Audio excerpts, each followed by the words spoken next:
नमस्कार विद्यार्थी मित्रांनो.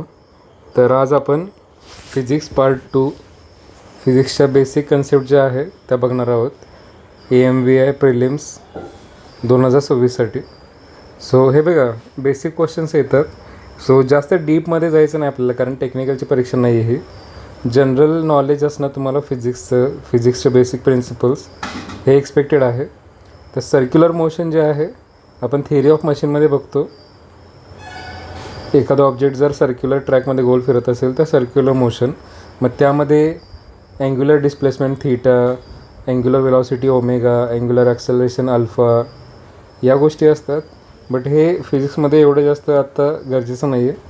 काही फोर्सेस आहेत. सेंट्रीपेटल फोर्सचा अर्थ काय लक्षात ठेवायचा, टुवर्ड्स द सेंटर असेल एखादा फोर्स, एखादा ऑब्जेक्ट गोल फिरतो आणि टुवर्ड्स द सेंटर असेल तर त्याला सेंट्रीपेटल फोर्स म्हणतात. आणि हा त्याची सर्क्युलर मोशन मेंटेन करण्यासाठी रिक्वायर्ड असतो, गोल फिरत राहण्यासाठी. ओके, जसं की ग्रॅव्हिटेशनल आहे, मॅग्नेटिक फोर्स आहे, टुवर्ड्स द सेंटर असतात. त्यानंतर मग गाडी एखादी सर्क्युलर ट्रॅकवरून जाते. सो सायक्लिस्ट असेल किंवा मोटरसायक्लिस्ट असेल, तुम्ही बघितलं असेल, खाली झुकतात ते, जेणेकरून ते फ्लिप होऊ नये, उलटे होऊ नये, त्यासाठी सेंट्रिफ्युगल फोर्स मेंटेन करण्यासाठी. आता सेंट्रीपेटलच्या अपोजिट आहे सेंट्रीफ्युगल. फ्युगल म्हणजे अवे फ्रॉम द सेंटर. म्हणजे जसं की गोफन ऐकलं असेल तुम्ही, शेतामध्ये समजा पक्षी असतील तर ते उडवण्यासाठी दोरीला दगड बांधला जातो आणि गोल फिरवून तो दगड जेव्हा रिलीज होतो तेव्हा त्याच्यावरती जो फोर्स ॲक्ट होतो बाहेरच्या बाजूनं, हा सेंट्रीफ्युगल फोर्स असतो. तर हा स्युडो फोर्स आहे. म्हणजे न्यूटनचा जो लॉ असतो इक्वल अँड अपोजिट रिॲक्शनचा, जेवढा फोर्स आतमध्ये लागणार तेवढा अपोजिट बाहेरमध्ये लागणार.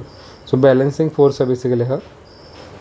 आता याचा उपयोग कुठं होतो, क्रीम सेपरेटर. म्हणजे जसं आपण दह्यापासून लोणी वगैरे तयार करतो, लोणी म्हणजे क्रीम जे असते, ताक आणि लोणी सेपरेट होतं. सो जेव्हा गोल फिरतं तेव्हा डेन्स जी गोष्ट असते जड ती बाहेर जाते आणि हलकी जी गोष्ट असते ती आत राहणार. समजते. नेक्स्ट आता वर्क एनर्जी आणि पॉवरच्या बेसिक कन्सेप्ट्स आहेत. वर्क म्हणजे काय असतं तर फोर्स इंटू डिस्प्लेसमेंट, याला वर्क म्हणतात. समजते. Work is equal to force into displacement.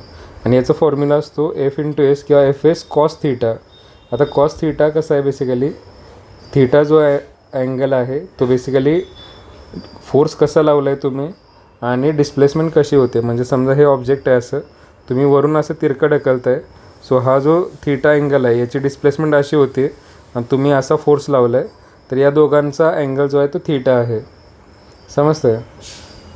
जर उभा फोर्स लावला आणि अशी डिस्प्लेसमेंट झाली तर कॉस 90 0 होणार. सो वर्क डन 0 असणार. सो जर दोन फोर्स आणि हे परपेंडिक्युलर असतील डिस्प्लेसमेंट तर वर्क डन 0 असतं. Fs कॉस थीटा हे लक्षात ठेवा. नॉर्मल Fs असतं force into displacement. Scalar quantity आहे, जूल युनिट आहे. ओके. त्यानंतर आणखी काय आहे, या दोन्हीपैकी एक गोष्ट, फोर्स लावताय तुम्ही, भिंतीला ढकलायला प्रयत्न करताय पण भिंत जागेवरची हलत नसेल तर वर्क डन 0 आहे, कारण भिंत हल्ली नाही, याचा अर्थ डिस्प्लेसमेंट काय झालं नाही. सो वर्क 0 आहे. समजतं. युनिट फक्त लक्षात ठेवा आणि फॉर्म्युला. एनर्जी जे असतं, कपॅसिटी ऑफ डुईंग वर्क, त्याला एनर्जी म्हणतो. आता एनर्जीचे फॉर्म्स असतात, म्हणजे स्वरूप असतात वेगवेगळे, kinetic, potential energy, thermal energy वगैरे. आता एनर्जीचं युनिट असतं जूल, CGS युनिट असतं अर्ग. समजते. SI system, CI system. त्यानंतर कायनेटिक एनर्जी आहे. कायनेटिक एनर्जी म्हणजे by virtue of its motion. एखादी गोष्ट जसं की गाडी आहे, ती जेव्हा मोशनमध्ये असेल, चालू असेल, तेव्हा कायनेटिक एनर्जी रिप्रेझेंट करते. गाडी समजा समोरच्या बॉडीला जेव्हा स्ट्रक होईल ॲक्सिडेंटमध्ये तर आपल्याला ते एनर्जीचा इम्पॅक्ट दिसतो त्यामध्ये. सो मोशनमुळे जी एनर्जी आहे त्याला कायनेटिक एनर्जी म्हणतात. 12mv² हा फॉर्म्युला आहे, खूप बेसिक कन्सेप्ट आहे. P म्हणजे मोमेंटम असतं, mv. सो P²/2m पण येतो. mvच्या ठिकाणी मोमेंटम टाकलं तर स्क्वेअर करून डिवायडेड/2m. आता विंड मिल्स जे असतात, पवनचक्की, त्यामध्ये कायनेटिक एनर्जीचा उपयोग होतो. त्यानंतर हायड्रॉलिक टर्बाईन्समध्ये होतो. त्यानंतर बुलेट फायर्ड केली तर त्या बुलेटमध्ये कायनेटिक एनर्जी असते, ती स्ट्राईक करते. पोटेन्शियल म्हणजे स्टोर्ड एनर्जी आहे by virtue of its position. म्हणजे एखादी गोष्ट समजा उंचीवर आहे तर त्याच्याकडे पोटेन्शियल एनर्जी आहे, ती जेव्हा वरून खाली येणार तेव्हा ती एनर्जी एक्झिक्यूट होणार. MGH हा फॉर्म्युला असतो, जेवढी हाईट जास्त तेवढं पोटेन्शियल एनर्जी जास्त. धरणामध्ये आपण पाणी जेव्हा स्टोअर करून ठेवतो तेव्हा त्या पाण्याकडे पोटेन्शियल एनर्जी आहे. धरणाचे दरवाजे जेव्हा उघडले जातात तेव्हा ती कायनेटिक एनर्जीमध्ये कन्वर्ट होऊन टर्बाईन रन होतात. Law of conservation of energy काय आहे? बेसिकली थर्मोडायनॅमिक्सचा लॉ आहे. First law, energy can neither be created nor be destroyed, it can only be converted from one form to another. समजते? Basic आहे. Energy तयार करू शकत नाही आपण नव्यानं शून्यातून, आणि डिस्ट्रॉय करू शकत नाही, ती फक्त कन्वर्ट होते. Mechanical to electrical, electrical to kinetic, pressure, हे ते. समजतं? हीट इंजिन, आता हे सेकंड लॉ ऑफ थर्मोडायनॅमिक्समध्ये असतं. हीट इंजिन बेसिकली गाडीचं इंजिन जे आहे तर हीट घेतं आणि डिस्प्लेसमेंट होते पिस्टनची आणि क्रँक गोल फिरायला लागतो. सो हीटचं कन्व्हर्जन मेकॅनिकलमध्ये. इलेक्ट्रिक बल्बमध्ये काय होतं? इलेक्ट्रिकल एनर्जी जी आहे करंट, त्याचं कन्व्हर्जन लाईट एनर्जी, थोडक्यात थर्मल एनर्जीमध्ये होतं. कोळसा जळल्यानंतर त्याच्याकडे केमिकल एनर्जी आहे, थर्मल एनर्जीमध्ये, हीट एनर्जीमध्ये होणार. सोलर सेलमध्ये डायरेक्ट सोलर एनर्जी जी आहे, फोटॉन जे असतात, फोटॉन म्हणजे लाईटचे पार्टिकल जे पडतात पॅनलवर, त्याचं कन्व्हर्जन इलेक्ट्रिकलमध्ये होतं. त्यानंतर मग परत गिटार वाजवताना तुम्ही किंवा सितार वाजवताय, मेकॅनिकल एनर्जीचं कन्व्हर्जन साऊंडमध्ये होणार, आवाजात. मायक्रोफोनमध्ये उलटं होतं, साऊंड टू इलेक्ट्रिकल होणार. हे माईक जो असतो बोलता तुम्ही, ते लाऊडस्पीकर वगैरे, हे कन्व्हर्जन दिलं आहे कशाचं कशात, इझी आहे. पॉवर काय असते बघा? Rate of doing Varkala power म्हणतात. रेट ऑफ डुईंग वर्क म्हणजे वर्क अपॉन टाईम. पॉवर म्हणजे काय आहे? Work upon time. हे बेसिक सगळ्यांना माहीत असायला पाहिजे. डिप्लोमा इन मेकॅनिकलचे स्टुडंट्स आहात तुम्ही. फक्त आपण फास्टमध्ये रिवाईज करतो आहे, जेणेकरून फिजिक्समध्ये याच्याशी रिलेटेड काही क्वेश्चन आला तर तुम्हाला तो चुकायला नको की वाचलंच नव्हतं टेक्निकल. कारण हे असं टेक्निकलचं नाही आहे, सायन्समध्ये पण होतं आपल्याला 10वीपर्यंत. सो पॉवरचं युनिट असतं वॅट. 1 वॅट म्हणजे 1 जूल पर सेकंड, कारण वर्कचं युनिट आहे जूल, टाईमचं युनिट आहे सेकंड. 1 किलोवॅट म्हणजे 1000 वॅट. आणि हॉर्स पॉवर जे आहे हे लक्षात ठेवा युनिट. 1 हॉर्स पॉवर जे आहे, आधीच्या काळात घोडा जे असायचं ते यूज केलं जायचं बऱ्याच ठिकाणी कामासाठी. सो हॉर्सची ताकद कम्पेअर करण्यासाठी यूज करायचे. सो 1 हॉर्स पॉवर म्हणजे 746 वॅट असतं. समजते? 746 वॅट. लक्षात ठेवा एवढंच. आणि किलोवॅट आर हे कुठं वापरलं जातं? तुमच्या लाईटचं जे मीटर आहे त्यामध्ये किलोवॅट आर यूज केलं जातं. आता याचं कन्व्हर्जन हे 3600, एका तासामध्ये 3600 एवढे सेकंद असतात. आणि किलोचं परत 10⁻³ त्यामुळे 3.6 × 10⁻6 जूल आलं. त्यानंतर मशीन वगैरे जे आहे, मोमेंट ऑफ फोर्सवर सॉरी, आता हे काही गरजेचं नाही आहे, हे परत टेक्निकलमध्ये होईल आपल्याला. मुवमेंट म्हणजे काय असतं? फोर्स इंटू रेडियस असतं. म्हणजे दरवाजा उघडताय बंद करताय तुम्ही, किंवा ह्याच्यावर बसलाय तुम्ही सीसॉवर, एक वरती जातो आहे दुसरा खाली येतो आहे. सो तो जो मुवमेंट असतो तर फोर्स इंटू लेंथ असते त्याची, किंवा सॉममध्ये पण होतं आपल्याला. त्यानंतर movement of inertia I = mr² वगैरे. कायनेटिक एनर्जी जर असेल, मुवमेंट ऑफ इनर्शिया माहीत असेल तर ½ mv² ऐवजी ½ I⍵² सुद्धा यूज करू शकता तुम्ही. त्यानंतर नेक्स्ट ग्रॅव्हिटेशन काय कन्सेप्ट आहे? ग्रॅव्हिटेशन हा जो आहे म्हणजे बेसिकली न्यूटननं जो फिनॉमिनन सांगितला होता, ॲपल खालीच का पडतं वगैरे, तर जो पुलिंग फोर्स आहे, अर्थ जे तिचं मास आहे ट्रिमेंडस, त्याच्यामुळं ऑब्जेक्टला पुल करते, त्याला बेसिकली ग्रॅव्हिटेशनल फोर्स म्हणतात. Because of its mass. Attractive असतो, मोठी बॉडी जी आहे ती छोट्या बॉडीला स्वतःकडे अट्रॅक्ट करणार. वीक टाईपचा फोर्स आहे लॉंग रेंजमध्ये. आणि ह्याचं इक्वेशन लक्षात ठेवा आहे. ग्रॅव्हिटेशनल फोर्सचा फॉर्म्युला काय आहे?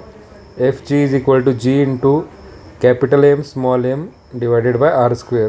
आता हे कॅपिटल आणि स्मॉल m म्हणजे दोन मासे बॉडी आहेत. समजा एक बॉडी मोठी आहे, ही बॉडी दुसरी छोटी आहे, तर हे एकमेकांना जे अट्रॅक्ट करण्यासाठी ग्रॅव्हिटेशनल फोर्स जो आहे, याचं मास आहे समजा m, याचं स्मॉल m आहे, तर हे ह्याच्याकडे जी ओढली जाणार, जी ग्रॅव्हिटेशनल कॉन्स्टंट आहे, आणि आर म्हणजे त्या दोघातला अंतर आहे, किती जवळ आहेत किती लांब आहेत.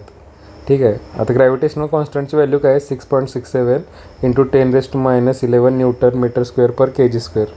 लक्षात राहिलं तर ठीक, नाहीतर हा फॉर्म्युला तरी लक्षात ठेवा की ग्रॅव्हिटेशनल फोर्स जो आहे डायरेक्टली प्रपोर्शनल टू मासचा स्क्वेअर आहे, 2 मासेसचं m इंटू m आहे. आणि ग्रॅव्हिटेशनल फोर्स जो आहे तो इन्व्हर्सली प्रपोर्शनल टू रेडियस आहे किंवा डिस्टन्स जे आहे दोघांचं आपापसातलं. समजते. आता समजा तुम्ही पृथ्वीवर आहात, हे बघा पृथ्वीचा जो शेप आहे ना अर्थ, असा परफेक्ट स्पियर नाही आहे, हा पण परफेक्ट नाही आला ॲक्च्युली, पण परफेक्ट स्पियर नाही आहे. तर ती फ्लॅट ॲट द पोल्स आहे आणि बल्ज्ड ॲट इक्वेटर आहे. म्हणजे इक्वेटर जे असतं विषुववृत्त तिथं बाहेर आली अशी, आणि पोल्स आहे तिथं जराशी फ्लॅट झाली आहे.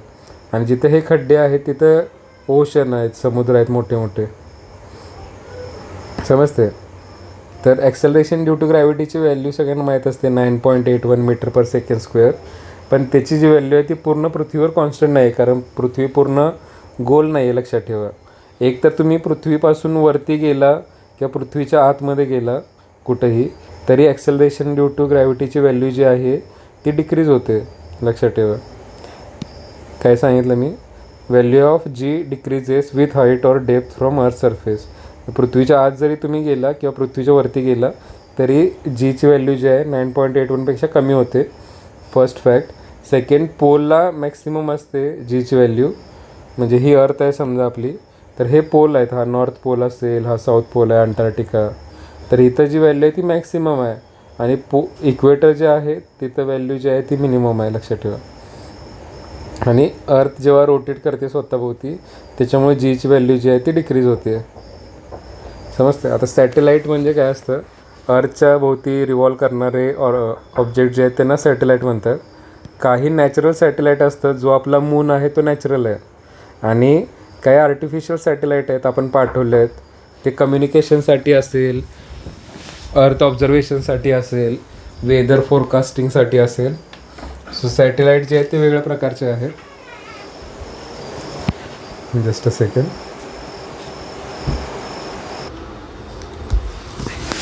सॅटेलाईट जे आहे, मून जो आहे तो नॅचरल आहे, आणि बाकी आपण सॅटेलाईट लॉन्च करतो. इस्रो असेल, नासा असेल, स्पेस एक्सप्लोरेशन ऑर्गनायझेशन जे आहेत त्या सॅटेलाईट ज्या आहेत त्या लॉन्च करत असतात वेगवेगळ्या कारणासाठी. काही सॅटेलाईट जे आहेत ते टी व्ही वगैरे जो लाईव्ह टेलिकास्ट दिसतं आपल्याला, आता समजा फुटबॉलच्या मॅचेस चालू आहेत, मॅच तिथं अमेरिकेत चालू आहे पण आपल्याला इथं दिसतं आहे. कशामुळं, तर लाईव्ह टेलिकास्टिंग होतं आहे त्याचं with the help of satellite communication, आणि ते आपल्याला दिसतं आहे त्याचवेळी. काही सॅटेलाईट जे असतात जिओ सिंक्रोनस, म्हणजे ते सॅटेलाईट पृथ्वी जे आहे त्याच्या भोवती असे रिव्हॉल्व करतात गोल गोल. समजते. ऑर्बिटमध्ये काही पोलार ऑर्बिट असतात, काही जिओ स्टेशनरी, जिओ सिंक्रोनस अशा ऑर्बिट्स असतात वेगवेगळ्या. सो जिओ स्टेशनरी जे आहेत एकाच जागी स्थिर आहे असं आपल्याला वाटतं, आणि लाईव्ह टी व्हीसाठी ते जसं की मॅचेस वगैरे आहेत त्याचं टेलिकास्टिंगसाठी युजफुल आहेत ते.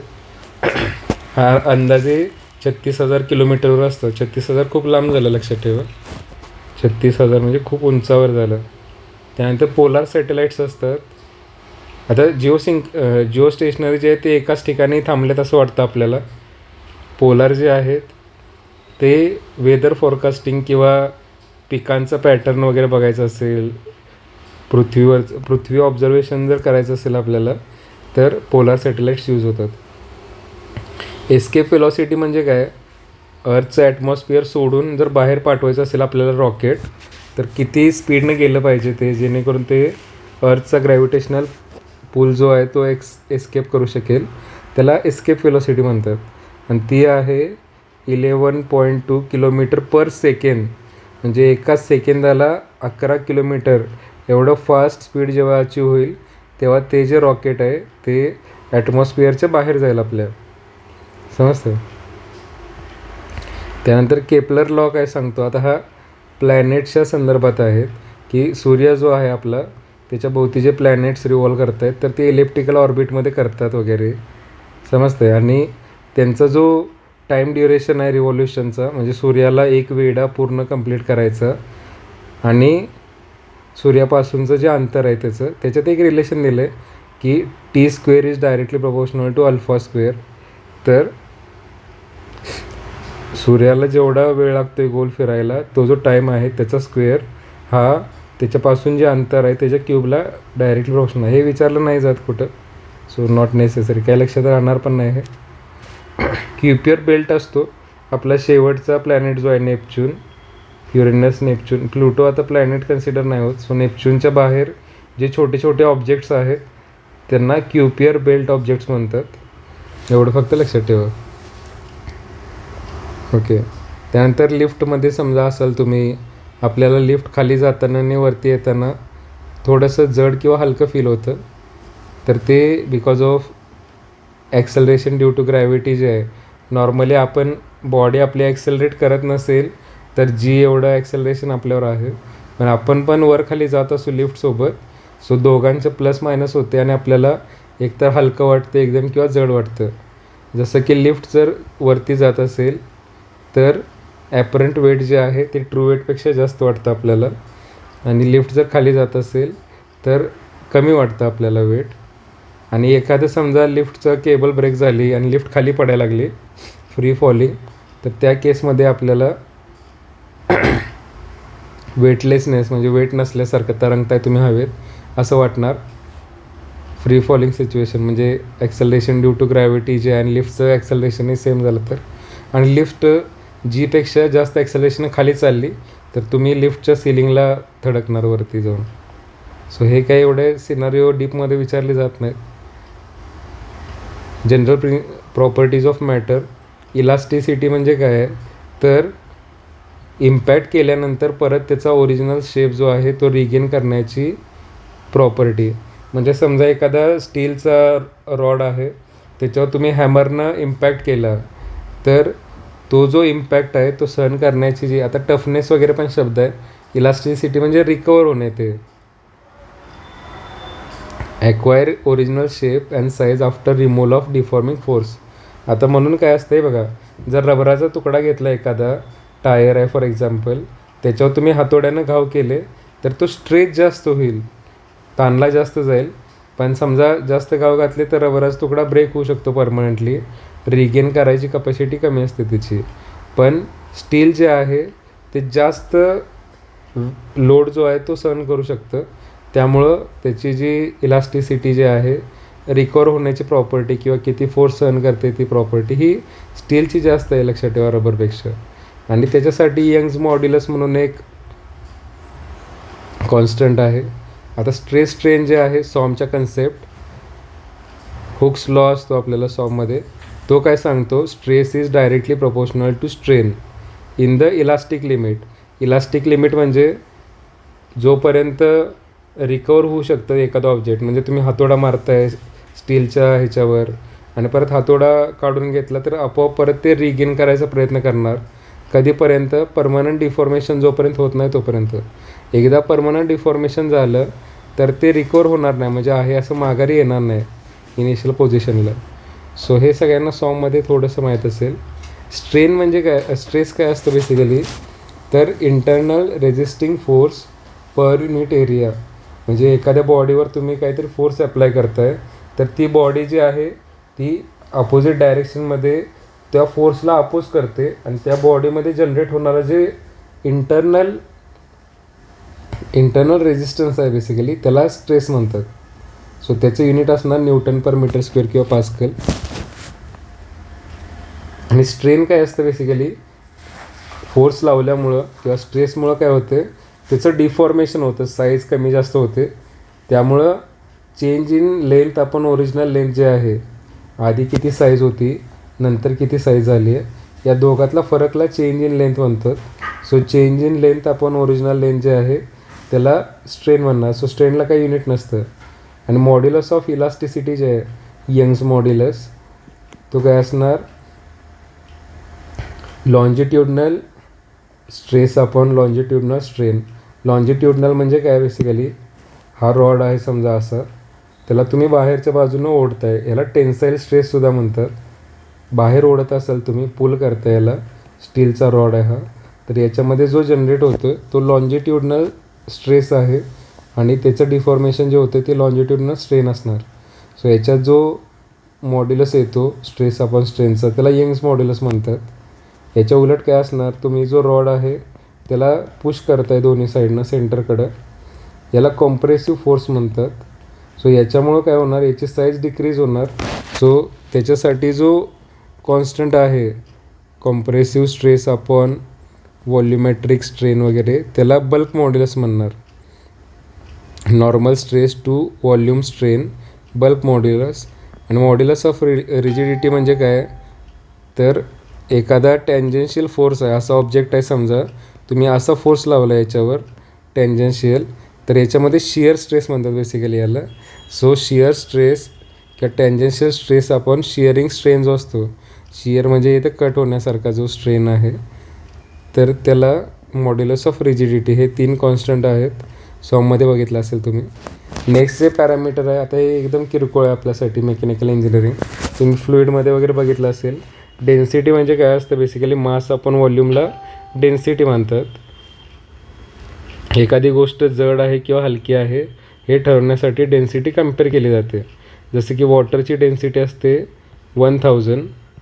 आता पेट्रोल वगैरे जे आहे ते पाण्यापेक्षा हलकं असतं, लक्षात ठेवा. त्याची डेन्सिटी 750, 800 वगैरे असते. सो पेट्रोल वगैरे जे आहे ते पाण्यावरती तरंगणार, आणि एखाद्या गोष्टीची डेन्सिटी जर जास्त असेल तर ते तळाला जाणार खाली.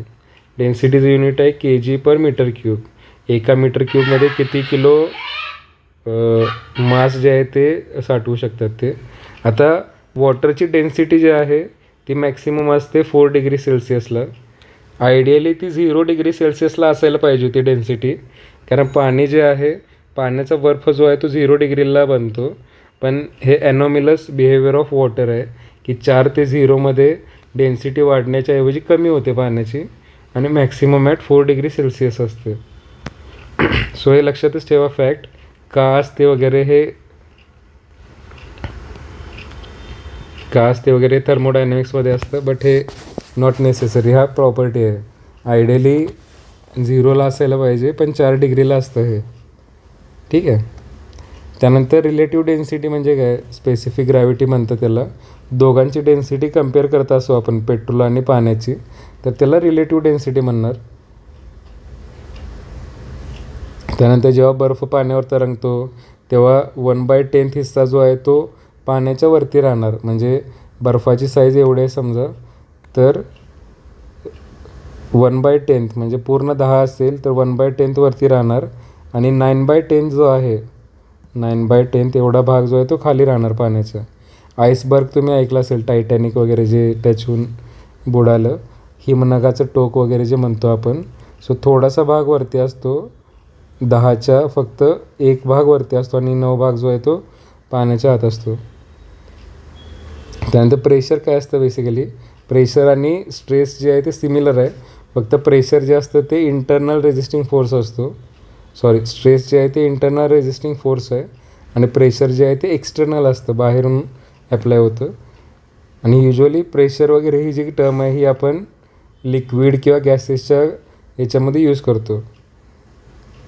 Nm/m² युनिट आहे, फोर्स अपॉन एरिया, पास्कल म्हणतात त्याला.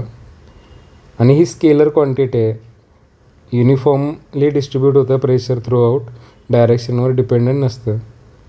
ॲटमॉस्फिअरिक प्रेशरची व्हॅल्यू किती असते, 760 mm/Hg. त्याला 1 mm/Hgला टॉर हे युनिट आहे छोटं, आणि नॉर्मली पास्कलमध्ये सांगायचं झाली तर 1.01325 × 10 म्हणजे 1,00,000 पास्कल आहे, लक्षात ठेवा. 1,00,000 पास्कल, अराऊंड बार, 1,00,000 पास्कलला बार म्हणतात. ठीक आहे.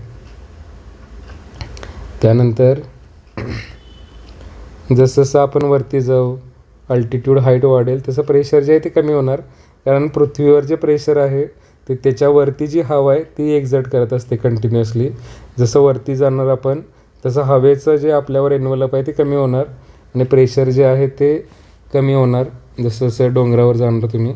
त्यामुळं डोंगरावरती प्रेशर कमी असल्यामुळं अन्न शिजायला वेळ लागतो वगैरे, शिजत नाही व्यवस्थित, कारण प्रेशर तेवढं नाही आहे. सो गरम जरी झालं असेल तरी कुक नाही होते, कमी टेम्परेचरलाच ते बॉईल होतं. ठीक आहे. त्यानंतर बॅरोमीटरनं मोजतात ॲटमॉस्फेरिक, म्हणजे मर्क्युरी वगैरे असतं त्यामध्ये. त्यानंतर मॅनोमीटर पण ऐकलं असेल तुम्ही. पास्कल्स लॉ काय आहे? प्रेशरशी रिलेटेड आहे, हायड्रॉलिक क्रेनमध्ये वगैरे यूज होतं. सो हे काय सांगितलं आहे, if an external pressure is applied enclose fluid it transmitted. म्हणजे जसं की हे एनक्लोज्ड कंटेनर आहे, असं एक साईज समजा छोटी आहे, दुसरी मोठी आहे. समजा इथं फ्लुइड आहे आतमध्ये, तर इकडून जेव्हा प्रेशर लावाल तुम्ही, तर इकडं जे आहे तेवढंच प्रेशर लागतं. प्रेशर म्हणजे काय? Force upon area. So F1/A1 is equal to F2/A2. समजते? म्हणजे जे मोठी गाडी वगैरे उचलायसाठी जे हायड्रॉलिक प्रेस वगैरे यूज केले जातात, ते या प्रिन्सिपलवर ब्रेस असतात. त्या बायन्सी म्हणजे काय? बेसिकली एखादी गोष्ट, बायन्सी आणि फ्लोटेशनची कन्सेप्ट आहे. या थोड्याशा मेकॅनिकल ओरिएंटेड आहेत, सो जास्त डिटेलमध्ये जायचं नाही. बायन्सी म्हणजे एखादी गोष्ट जर पाण्यात तरंगते, तर त्याच्यासाठी जो फोर्स रिस्पॉन्सिबल आहे वरती ढकलणारा, त्याला बायन्सी फोर्स म्हणतात. जहाजाच्या केसमध्ये centre of buoyancy, centre of gravity हे एका लाईनमध्ये पाहिजेत. आर्किमिडीज प्रिन्सिपल काय आहे? बेसिकली समजा पाणी आहे, त्यात तुम्ही काहीतरी दगड टाकला, सो दगड काय करणार? त्याचा जो व्हॉल्यूम आहे तेवढं पाण्याचं व्हॉल्यूम डिस्प्लेस करायला बघणार तो. समजते? त्यानंतर सरफेस टेन्शन हे काय? बेसिकली फ्लुइडमध्ये बघितले, फोर्स पर युनिट लेंथ. म्हणजे वॉटरचा जो सरफेस आहे, पाणी समजा तुम्ही बकेटमध्ये ठेवले असं, तर हा जो वरचा टॉपचा भाग आहे, सो तो स्ट्रेच इलास्टिक मेम्ब्रेनसारखा वर्क करतो. समजते? ह्याचा कारण ह्याच्यात खालच्या बाजूला मॉलिक्युल्स असतात पाण्याचे, ते एकमेकांना ओढत असतात कोएझिव्ह फोर्सनं. वरती एअरचे मॉलिक्युल्स आहेत, सो टॉप लेअरमध्ये जे पार्टिकल्स आहेत त्यांना खाली ओढणारा फोर्स जास्त असतो वरती ओढण्यापेक्षा. त्यामुळे ते एखाद्या रबराच्या मेम्ब्रेनसारखं ॲक्ट होतात. त्यालाच सरफेस टेन्शन म्हणतात बेसिकली.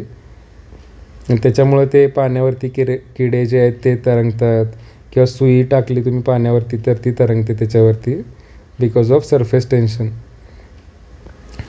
कोहेजिव्ह फोर्स म्हणजे दोन सिमिलर पार्टिकल्समध्ये जो फोर्स असतो त्याला कोहेजिव्ह फोर्स म्हणतात. म्हणजे पाण्याचे दोन मॉलिक्युल्स आहेत, हा एक पाण्याचा ड्रॉप आहे, हा एक ड्रॉप आहे, तो एकमेकांना जो अट्रॅक्ट करतो हा कोहेजिव्ह फोर्स झाला.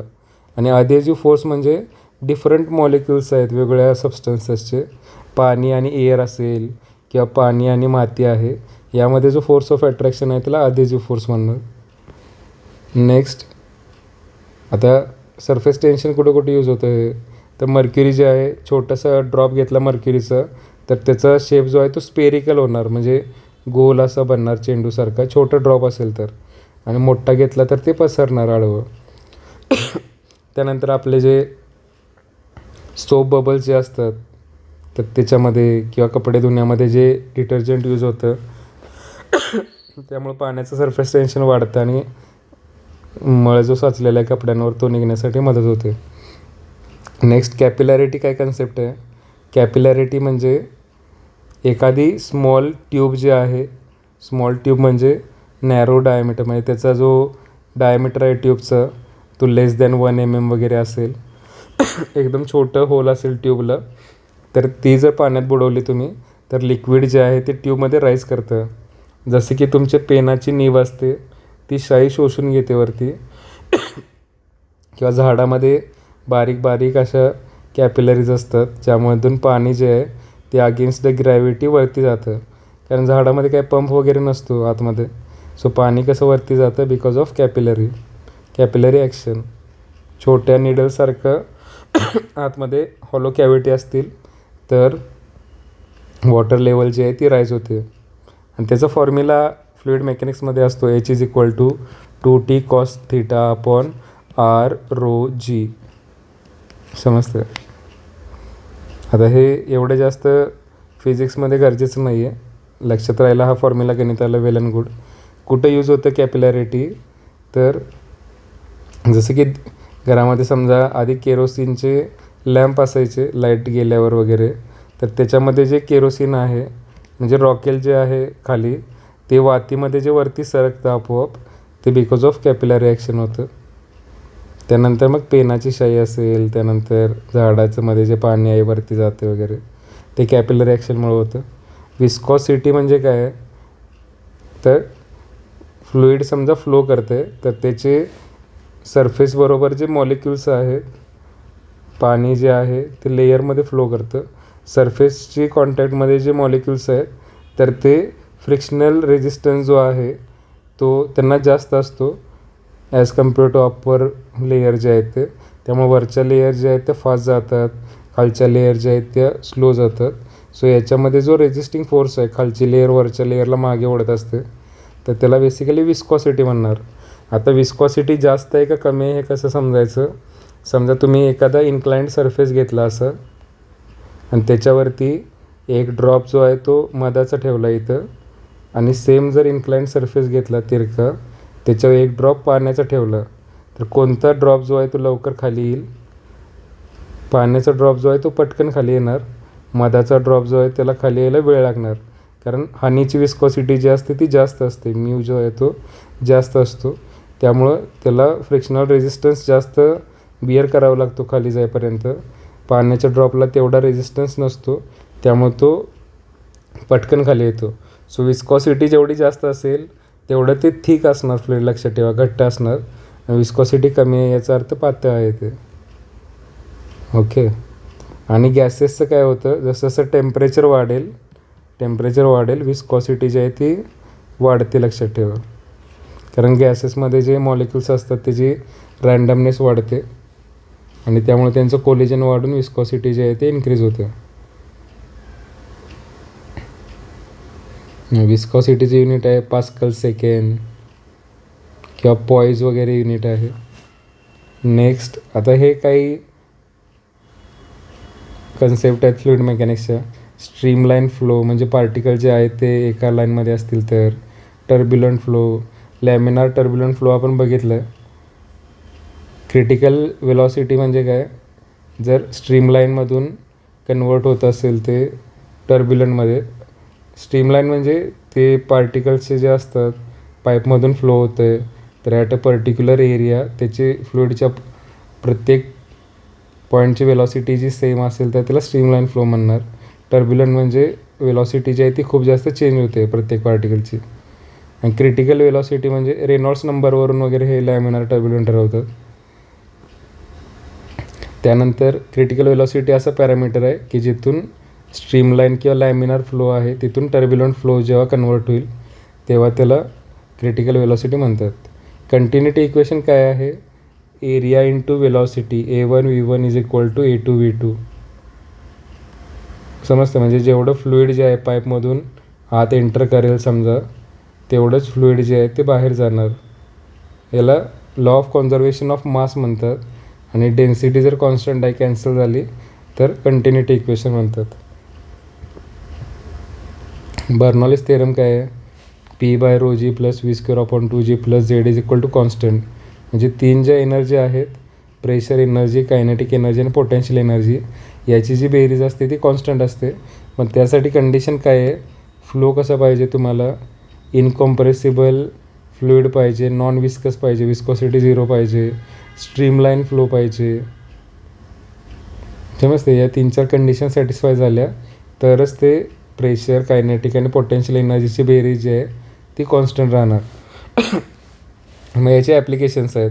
वेंच्युरीमीटर डिस्चार्ज मोजण्यासाठी यूज करतात पाईपमधला. पिटोट ट्यूब जे आहे ते विमानाची वेलॉसिटी मोजण्यासाठी. पेन्सन बर्नर, ऑटोमायझर, फिल्टर, पंप, याच खूप साऱ्या ठिकाणी ह्याचा उपयोग आहे. ठीक आहे. मग या बेसिक आपण या ज्या गोष्टी असतात त्या आपल्याला जनरल मेकॅनिकल इंजिनिअरिंगमध्ये पण होतं. आणि याच्याशी रिलेटेड क्वेश्चन्स येतात खूप वेळा. बर्नॉलिस इक्वेशन कशा संदर्भात आहे वगैरे ग्रुप एला क्वेश्चन आला होता. सो तुम्हाला या गोष्टी माहीत पाहिजेत. जर माहीत नसतील तर एकदा फक्त बेसिक गोष्टी ज्या आहेत त्या गो थ्रू करून घ्या एक्झामला अपिअर व्हायच्या आधी.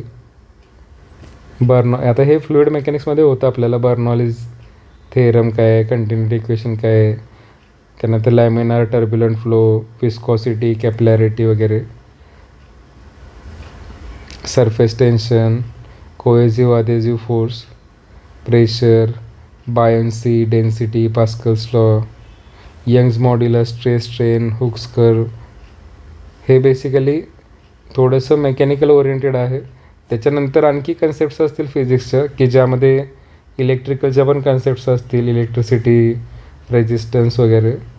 सो ते पण आपण बघणार आहोत. त्यानंतर ऑप्टिकल काही कन्सेप्ट्स असतील, कॉन्वेक्स, कॉन्केव्ह लेन्स वगैरे, ते पण आपण कवर करूया. ठीक आहे.